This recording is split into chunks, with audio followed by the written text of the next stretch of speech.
Assalamualaikum warahmatullahi wabarakatuh. Sebelumnya saya perkenalkan, nama saya Randeska dari MBS khusus. Kali ini saya akan uh, memenuhi tugas ujian akhir semester, yaitu membuat video tentang akhlak tasawuf. Sebelumnya saya minta maaf karena saya belum sempat membuat vlog kegiatan mengenai ilmu tasawuf, kegiatan-kegiatan yang mencerminkan akhlak tasawuf. Tapi di sini saya mungkin akan menjelaskan sedikit tentang pengetahuan saya tentang ilmu tasawuf. Nah, ilmu tasawuf ini merupakan ilmu yang mendekatkan diri kepada Allah Subhanahu wa Ta'ala, sehingga memperoleh hubungan langsung dengan Allah. Nah, tasawuf ini kan bertujuan supaya manusia itu tawakal dalam menjalankan kehidupan, lalu menjadikan akhirat itu sebagai tujuan, dan lebih ingin mendekatkan diri kepada Allah. Mungkin saya akan menjelaskan beberapa contoh tasawuf di dalam kehidupan sehari-hari. Yang pertama itu adalah sholat malam.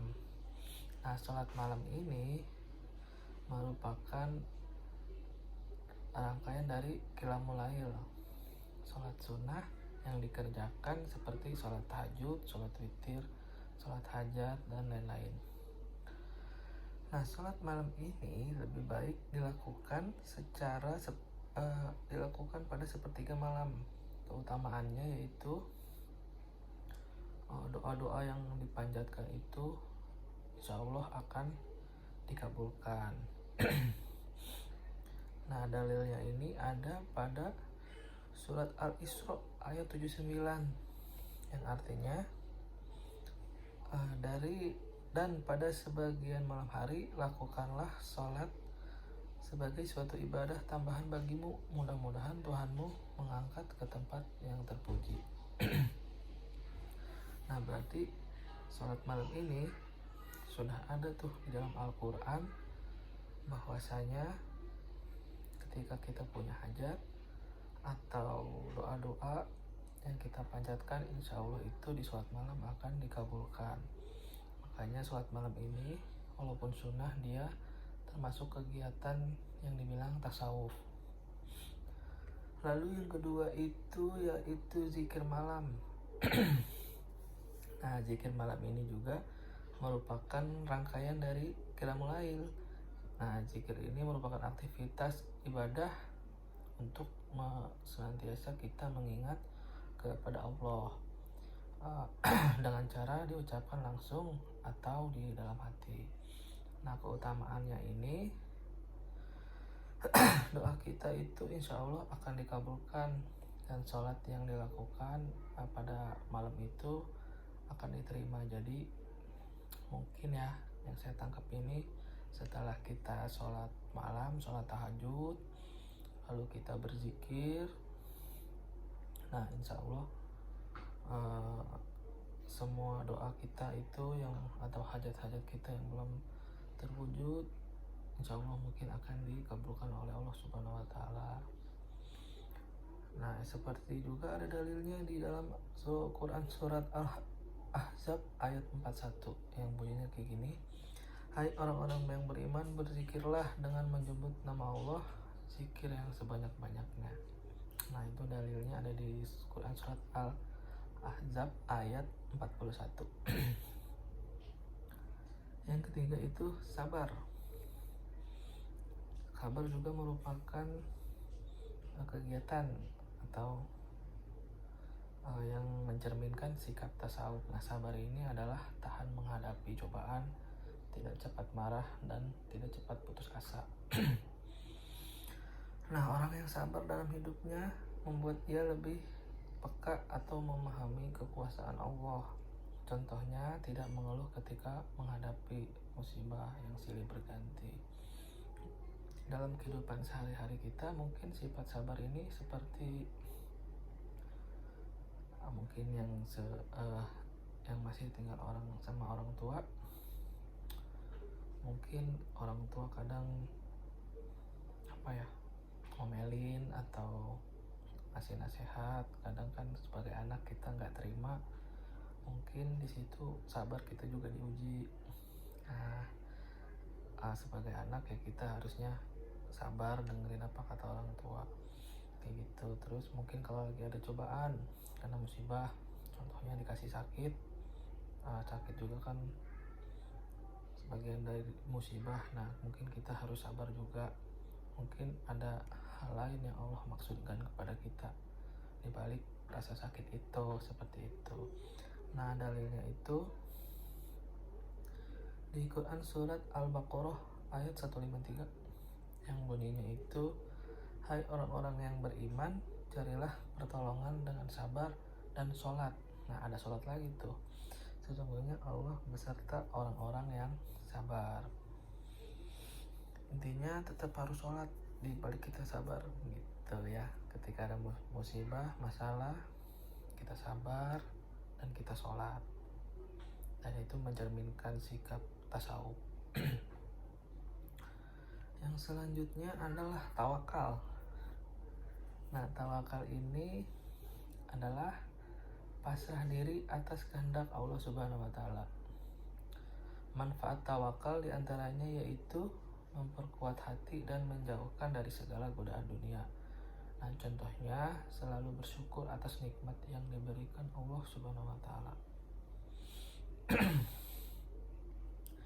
Dalilnya ini ada di Quran surat At-Taubah ayat 129, yaitu yang bunyinya, dan cukuplah Allah menjadi penolong bagiku dan Dia adalah sebaik-baik pelindung. Nah contohnya ini, orang-orang tawakal ini pasrah atas kehendak Allah.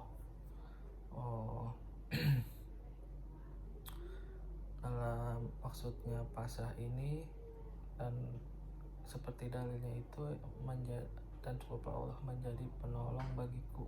Nah jadi tawakal ini kita berserah kepada Allah, tidak menyekutukan Allah, bahwasanya segala sesuatunya itu sudah Allah tentukan, kayak rezeki, maut, jodoh, seperti itu.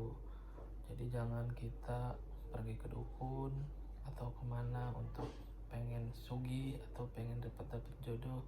Nah itu bukan orang-orang, ciri-ciri orang tawakal, dan seperti itu tuh tidak mencerminkan perilaku tasawuf, seperti itu. Selanjutnya itu zuhud. Nah zuhud ini adalah meninggalkan kehidupan duniawi untuk mendekatkan diri kepada Allah. Nah orang yang memiliki sifat zuhud itu akan menjaga dirinya dari ketergantungan dunia dan lebih mementingkan akhirat. Contohnya itu merasa cukup dengan apa yang dimiliki saat ini, walau hanya bisa untuk makan sekali. Nah ini nih perilaku zuhud ini itu berarti intinya seseorang itu merasa cukup dan merasa bersyukur atas rezeki yang Allah kasih, mirip-mirip sama orang tawakal gitu. Jadi zuhud itu lebih memfokuskan ke mendekatkan diri kepada Allah. Dia itu tidak peduli dengan hiruk pikuk dunia gitu. Jadi dia benar-benar meninggalkan dunia dan fokus mendekatkan diri kepada Allah. Nah dalilnya ini ada di Quran surat Al-Munafikun yang bunyinya, hai orang-orang yang beriman, janganlah harta-hartamu dan anak-anakmu melalaikan kamu dari mengingat Allah. Barang siapa yang berbuat demikian, maka mereka itulah orang-orang yang rugi. Nah sudah dijelaskan juga bahwa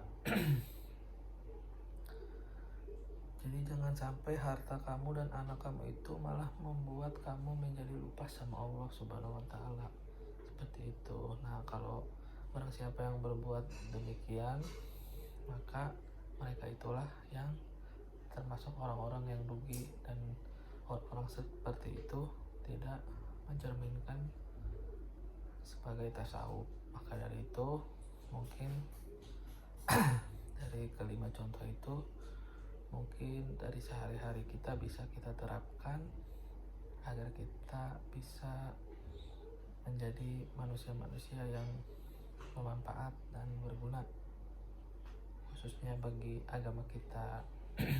Dan mudah-mudahan apa yang kita lakukan juga tidak melenceng dari akidah-akidah dan peraturan-peraturan Islam yang sudah ditetapkan oleh Allah Subhanahu wa taala. Demikian video ini saya buat untuk